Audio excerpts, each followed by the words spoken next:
I wouldn't say shame on Eritrean President Isaias Afwerki, but this is what some people are saying after a new story was released a few hours ago. What happened? Secondly, TPF Tigray Peace Force has released another video. The video shows TPF members somewhere in Freeland, which they call the name of the place where they are based. Welcome to the channel. Thank you for watching, viewers. Good to be with you. Firstly, a new story has been in circulation for the last 24 hours. So the new story is from Somalia, but this new story is being used by people to criticize Eritrean president, Eritrean government. People are comparing Somalia and Eritrea. By the way, Somalia is a fractured country. Federal government very weak. Regional governments extremely strong. Federal government has no writ. It's been kicked out of regional states. You know what is happening in Puntland, Jubaland. In Jubaland, federal government forces have been kicked out of Dolo and kicked out of an area on Jubaland-Kenya border.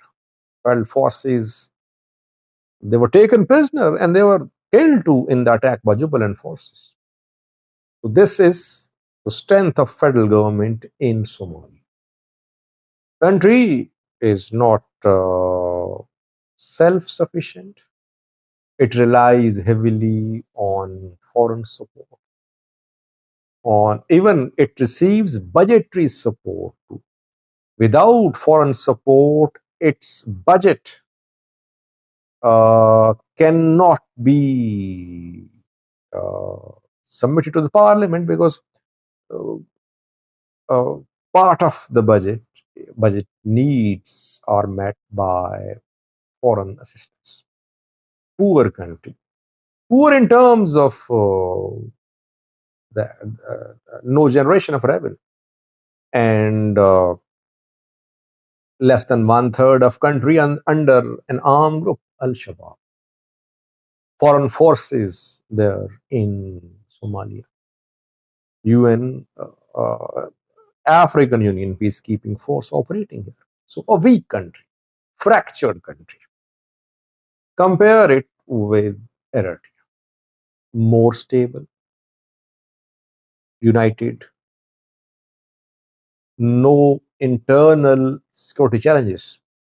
Somalia is facing a formidable challenge from Al-Shabaab. Is Eritrea facing a similar challenge? No. Somalia is facing external challenges too, from Ethiopia, from Somaliland. Eritrea is facing external challenges as well. Yes, Somalia is not under sanctions. Eritrea has been under sanctions, though Somalia remained under arms embargo for decades. So Eritrea is training Somalia's forces.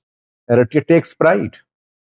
The president, when he talks about regional peace, he says that Eritrea is playing a role in regional stability by training regional forces. Eritrea is training forces, Somalia's government forces. It is training Sudanese forces too. But what is happening in Somalia? Somalia has purchased 2 aircrafts. Somalia is going to establish its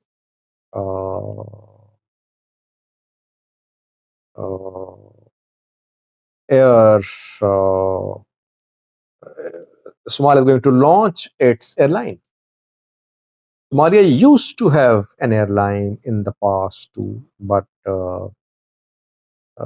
During civil war, it lost, and now it is trying to rebuild the airline.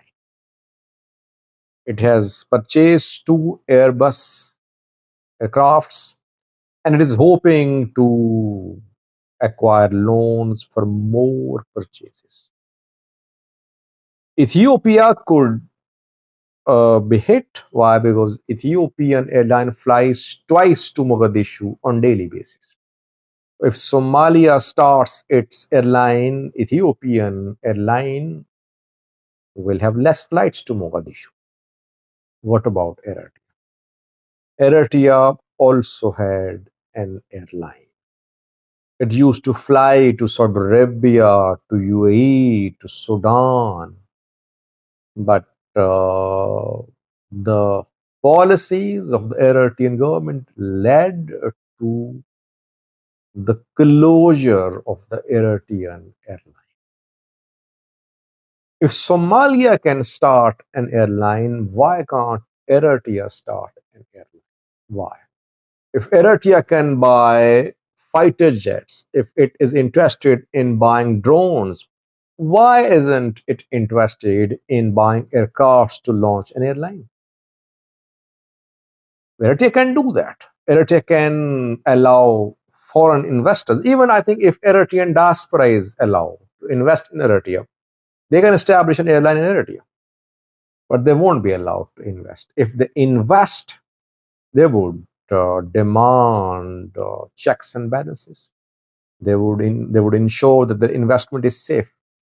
Eritrean government wants to keep everything in its hand.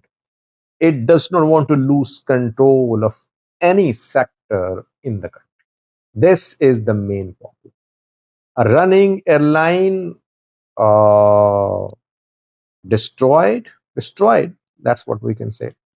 And no interest in establishing a new airline while Somalia establishing an airline.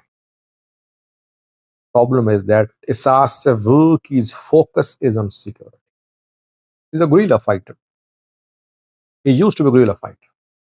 That is why I say that there is need for people in government who can make decisions about economy, about creation of jobs, about using of Eritrean resources. Eritrean government wants to keep everything in its hand. That is why no revolutionary economic progress is possible. This government will have to change its policies, or this government will have to be changed. But problem is that when we criticize Eritrean president, Eritrean government's policies, people launched by Eritrean government, they start accusing me of being anti-Eritrea or being anti-Eritrean people.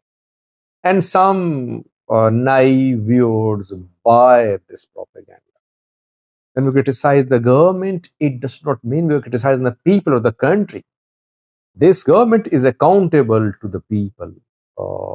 People want change, economic transformation in Eritrea. They don't want Eritrea to be involved just in wars in every country. They want better lives for the people there. Diaspora wants better lives for the people there, and people living in Eritrea, they want improvement in their lives. But unfortunately, focus of the Eritrean president is on security.